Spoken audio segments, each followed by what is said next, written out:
안녕하세요. 오늘 저희가 함께 깊이 살펴볼 자료는 영적 전투에서 승리하라, 전신갑주를 입고 강건하라는 제목의 글입니다.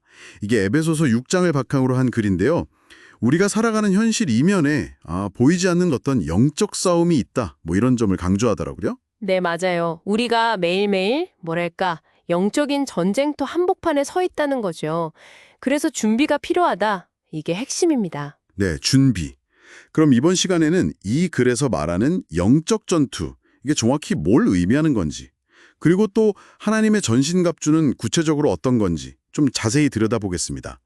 특히 에베소서 6장 12절 인용하면서 이 싸움이 혈과 육에 대한 것이 아니라고 딱 잘라 말하는 부분이 좀 인상 깊었어요. 보이지 않는 존재들과의 싸움이라니. 그렇죠. 그게 핵심이죠. 그래서 에베소서 6장 11절, 마귀의 관계를 능히 대적하기 위하여 하나님의 전신갑주를 입으라. 이 구절을 계속 강조해요. 이게 그냥 마음만 다잡는 게 아니라 아주 실제적인 영적 준비다. 이렇게 말하고 있습니다. 실제적인 준비요. 그 하나님의 전신갑주라는 비유 사실 많이 들어봤잖아요. 근데 이 글에서는 각 부분을 어떻게 좀 설명하고 있나요? 특별한 해석 같은 게 있을까요? 네, 그게 흥미로운 부분인데요. 에베소서 6장 14절부터 17절에 나오는 그 장비들을 하나하나 설명해요. 근데 그냥 쭉 나열하는 게 아니라 이게 서로 연결된 어떤 방어 시스템처럼 묘사하는 경향이 좀 보여요. 예를 들어서 첫 번째로 진리의 허리띠. 이게 모든 것의 기본인데 흔들리지 않는 어떤 정직함, 성실함 이런 걸로 풀이하고요. 허리띠가 기본이군요. 네. 그 위에 의의 호심경, 그러니까 가슴을 보호하는 거죠.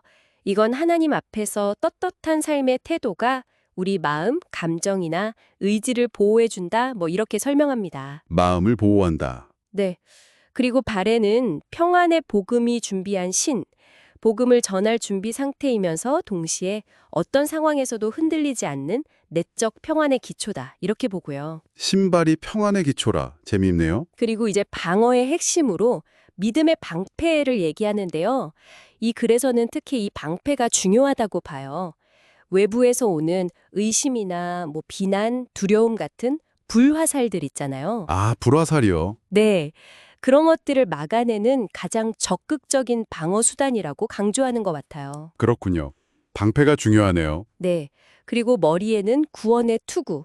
이건 구원에 대한 확신이 우리의 생각과 정신을 보호한다 이런 의미고요.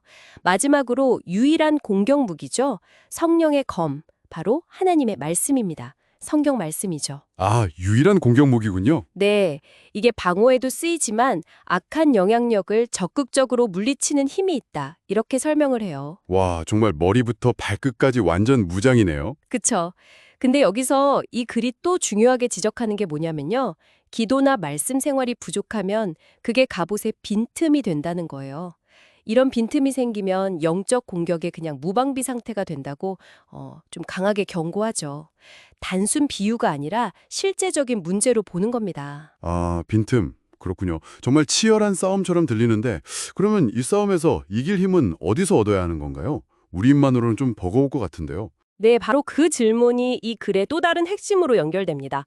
에베소서 6장 10절 주 안에서와 그 힘의 능력으로 강건하여지고 이 구절을 인용하면서요. 승리의 힘은 우리 안에서 나오는 게 아니라 주님 안에서, 즉 하나님과의 관계 속에서 온다고 아주 분명하게 말해요. 우리 힘이 아니라 주님의 힘으로. 네. 기도하고 예배하고 또 말씀을 삶의 기준으로 삼을 때 그때 하나님의 능력이 우리를 통해 나타난다는 거죠. 이게 바로 마귀의 공격 앞에서 흔들리지 않는 비결이다. 이렇게 제시합니다. 그렇군요. 내적인 결단도 중요하지만 결국은 외부의 힘, 그 주님의 능력을 의지해야 한다는 거네요. 맞습니다. 글 마지막 부분에서는 결단과 선포 이걸 또 강조하던데요. 예를 들면 나는 하나님의 전신갑주를 입고 오늘도 승리합니다. 예수 이름으로 승리를 선포합니다. 이런 식으로요. 네, 그런 적극적인 태도를 권장하죠. 수동적으로 방어만 하는 게 아니라 능동적으로 승리를 선언하라는 메시지인 것 같아요. 네, 정리해보면 이 글은 우리 삶을 어떤 영적 전투의 장으로 보게 하고 하나님의 전신갑주라는 구체적인 영적 준비를 통해서 주님의 능력으로 강해져야 한다 이렇게 촉구하는 거군요. 두려워하지 말고 이미 주어진 승리를 믿음으로 취하라. 이런 메시지가 아주 강하게 느껴지네요. 맞습니다. 이 글은 이런 관점을 받아들이고 말씀 묵상이나 기도, 또 믿음의 선포 같은 이런 실천들이 당신의 하루를 영적 전쟁에서 승리하는 하루로 바꿀 수 있다. 이렇게 제안하고 있어요. 그리고 마지막에 당신은 이미 승리자입니다. 이렇게 아주 확신에 찬 메시지로 끝나죠.